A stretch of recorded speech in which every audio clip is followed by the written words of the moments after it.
နော်30ရက်6လ2026ပေါ့ဒါဆိုတော့ဒီစကိုင်းတိုင်းဒေသကြီးနော်ဒါကမ္မလူမျိုးဟောကနေပြီးတော့ဒါကမ္မလူမျိုးနယ်ဒါပြည်သူစစ်တွေပေါ့နော်ဒါဒီကဝိုင်းကူတဲ့ရဲတပ်ဖွဲ့လည်းပါတယ်အဲ့တော့ဒီမှာခေါင်းဆောင်လေးနဲ့စုပေါင်းပြီးတော့ဆရာတို့ဒီကမ္မလူနဲ့ဇဗနတာရဲ့အဆက်မှာဟွာရှိတယ်ဗျဝဘုတ်တရားရှိတယ်အဲ့ဒီတရားက18ရက်12လပိုင်း18ရက်12လပိုင်းလား2025မှာဒါအဲ့တရားကြီးကဟာချိုးခံရတာပေါ့နော်ဟွာပေါ့မိုင်းခွဲခံရတာပေါ့အဲ့ဒါခုဒါဒီနေ့ဆိုရင်တော့မနေ့ကဆွဲသွားကြတာလုံရင်းတစ်ဖက်ဝင်နေရသွားပြီးတော့ဟွာပြုပြင်ရတယ်ပေါ့တရားကိုလည်းဖားပြီးသွားပြီးအောင်မြင်တဲ့ဘာမှလည်းတိုက်ပွဲလည်းမရှိဘူးအောင်မြင်ခဲ့တယ်ပြီးတော့နောက်တစ်ခါလမ်းတွေကလည်းပေါက်ပြဲနေတာအဲ့ဒါတွေလည်းဒါချင်းကြီးတွေနဲ့ဖိုးခဲ့တယ်ပေါ့ကဲညီကိုများတို့မင်္ဂလာပါ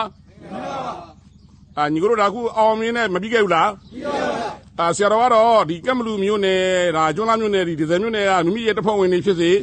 အများသွားလာတဲ့ရန်ရှင်လူပြည်သူများရဲ့ခီးသွားကားခီးနာကားတွေမှန်သမျှဒါခုတို့လမ်းကုသိုလ်လမ်းနာပြုပြင်ပြီးတော့မကောင်းဘူးလား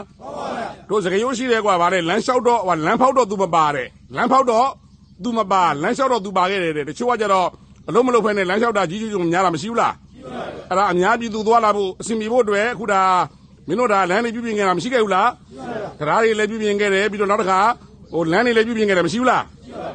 အဲ့တော့အောင်မြင်တဲ့ဆရာတော်ဒီမတန်းလေးကိုဒါဗျူဟာမူကြီးလေးသိအောင်ဒါတိုင်းမူကြီးတို့စင်စင်အဖွဲ့တွေသိအောင်တိုင်းကအစိုးရအဖွဲ့တွေသိအောင်နော်အကြီးအများသိအောင်ဆရာတော်ကဒါမတန်းနေရခြင်းဖြစ်တယ်ရှင်းလားဟိ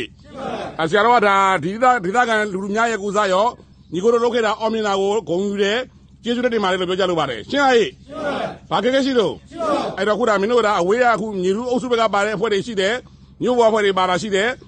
ဒီဘက်ရဲတပ်ဖွဲ့ဝင်တွေပါတာရှိတယ်အဲ့ဒါမင်းတို့ဒီမှာဟိုဆိုင်ငယ်စီဖို့ကားစီဖို့တွေအစားဒီမှာစီတွေဖြစ်ပြလိုက်မယ်ရှင်းလားဟိ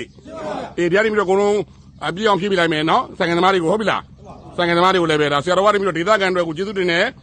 ဒါကတော့ဗျူဟာမူကြီးလည်းသိအောင်စစ်စင်အဖွဲ့လည်းသိအောင်ဆရာတော်ကဒါလေးကိုပို့ပြလိုက်မယ်ဟုတ်ပြီလား